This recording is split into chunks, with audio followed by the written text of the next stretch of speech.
हरि ओम तत्सत। जय श्री सीताराम। जय बजरंगबली हनुमान संकट मोचन कृपा निधान।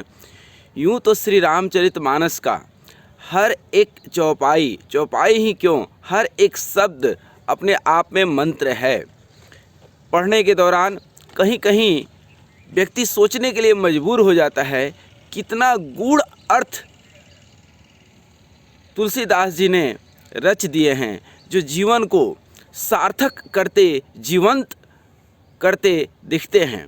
इसी तरह से श्री रामचरितमानस के पंचम सोपान श्री सुंदरकांड के 30वें दोहे, नाम पहारु दिवस निशि ध्यान तुम्हार कपाट।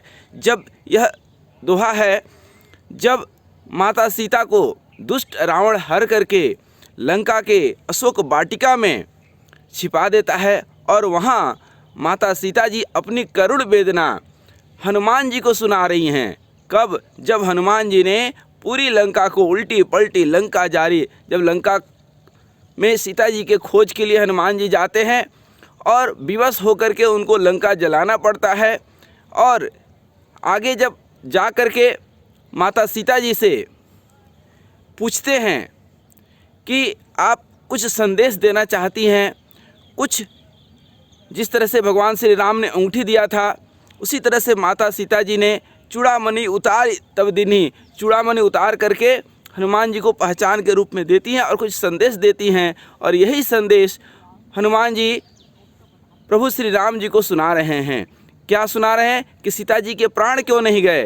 तो नाम पहारु दिवस निशि ध्यान तुम्हार कपाट।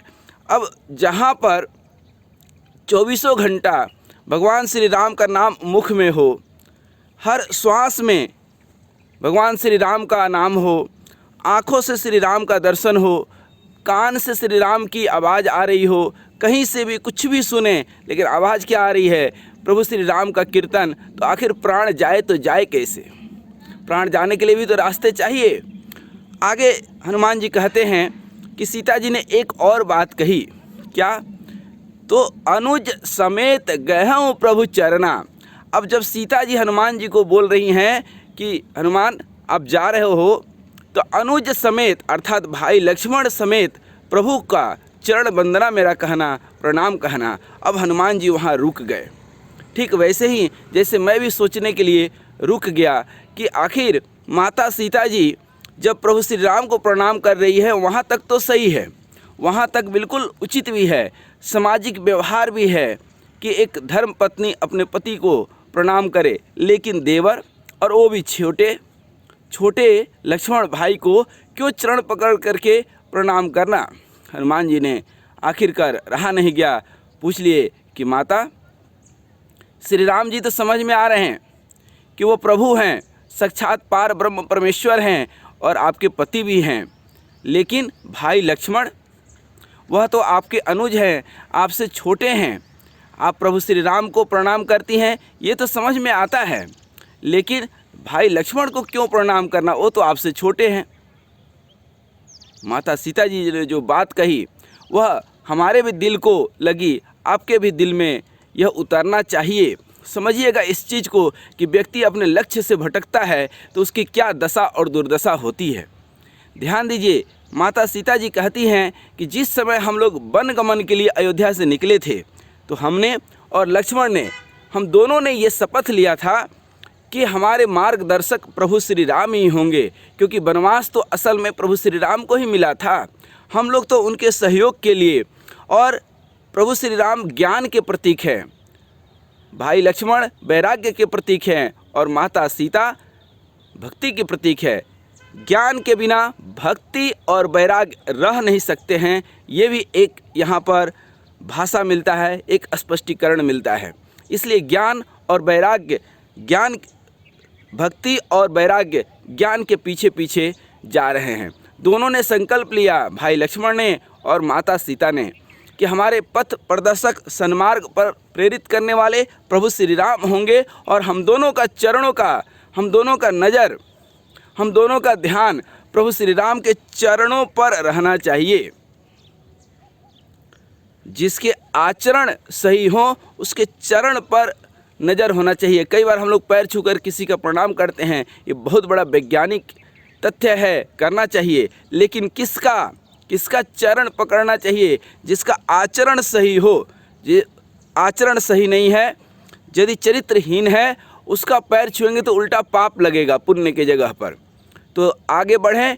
अब माता सीता जी कहती हैं कि हम दोनों ने ये संकल्प लिया था कि प्रभु श्री राम के पीछे पीछे चलना है और उनके चरणों पर हम दोनों का ही नज़र होना चाहिए। धन्य भाग्य है वह लक्ष्मण जो आज भी उसका नज़र प्रभु श्री राम के चरण पर है, इसीलिए वो प्रभु श्री राम के साथ है। लेकिन दुर्भाग्य मेरे साथ हुआ कि मेरी नज़र भगवान श्री राम के चरण से हट करके उस मृग पर, उस सोने के हिरन पर चले गया और हिरन पर मेरा नज़र गया और मेरा हरण हो गया। देखिए कितनी बड़ी सीख है। तो सीता जी कहती है कि हमसे श्रेष्ठ है भाई लक्ष्मण जिसका नज़र आज भी प्रभु श्री राम के चरणों पर है। अर्थात कहने का मतलब क्या था माता सीता जी का, कि जब व्यक्ति लक्ष्य की ओर अग्रसर होता है तो लक्ष्य पर ही उसका ध्यान होना चाहिए, फोकस होना चाहिए। बीच में नज़र कहीं भी हट गया, उस प्रभु श्री राम का चरण क्या है? ज्ञान का प्रतीक है। भक्ति करें या कुछ भी करें, लेकिन ज्ञानी बने, समझदार बने। कृष्ण भगवान गीता में यही कहते हैं कि ज्ञानी मेरा ही स्वरूप है। भक्ति अपने जगह पर सही है, भक्ति प्रबल है, लेकिन भक्ति भी तभी पनपती है जब ज्ञान हो। बिना ज्ञान का भक्ति भी ठीक वैसे ही कई बार हो जाता है कि थोड़ा सा नज़र हटा और रावण जैसे दुष्ट हरण कर लेते हैं। जैसे माता सीता जी का हरण हो गया। क्यों हो गया? क्योंकि माता सीता जी वहाँ कह रही हैं कि मेरा नज़र चरण से हट गया, इसलिए हरण हो गया। फोकस क्या है आपका, ये ध्यान रखना है। और भक्ति के प्रतीक है माता सीता।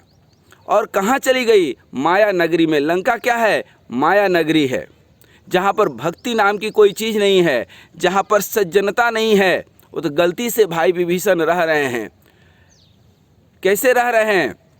लंका निशिचर निकर निवासा, यहाँ कहाँ सज्जन कर बासा, मन महु तरक करे कपिलागा। कैसे रह रहे हैं? जैसे 32 दांतों के बीच एक बेचारी मुलायम जिह्वा रहती है, ठीक ऐसे ही लंका में भाई विभीषण रहते हैं। तो सार तत्व माता सीता जी जो कहती हैं, अनुज समेत गहूँ प्रभु चरना, तो माता सीता जी ने लक्ष्मण को सिर्फ इसलिए प्रणाम किया है क्योंकि आज भी भाई लक्ष्मण का जो है फोकस, ध्यान कहाँ है? प्रभु श्री राम के चरणों में है। अर्थात लक्षणोमुखी लक्ष्मण भव, अर्थात उनका लक्ष्य आज भी वही है जो अयोध्या से निकलते वक्त हुआ करता था। मैं लक्ष्य से भटक गई, इसलिए लंका पहुंच गई। इसलिए जीवन में ये सार तत्व हनुमान जी बता रहे हैं प्रभु श्री राम को, क्या कि जीवन में, और ये श्री राम को नहीं बता रहे हैं बल्कि हम सब मनुष्य समुदाय को बता रहे हैं कि जीवन में कभी चिंतन कीजिएगा, हम किस लिए इस संसार में आए थे, हमको किस लिए ये मनुष्य का शरीर मिला था, और ये माया नगरी में कहाँ हम भटके हुए हैं, कहाँ अटके हुए हैं। कोई सामान में अटका है, कोई सम्मान में भटका है, लेकिन जिसको देखो वहीं अटका पटका है। जीवन में थोड़ा सा समय निकाल करके ज्ञान के सरोवर में नहा लें, भक्ति के रस में डूब लें और जीवन को सार्थक कर लें। 24 घंटा में कितना भी व्यस्ततम समय हो, लेकिन 24 मिनट समय निकाल करके, न हो तो 10 मिनट ही सही, भगवान का भजन कर लें। हरि ओम ओम ओम, हरि हरि, हरि ओम हरि ओम।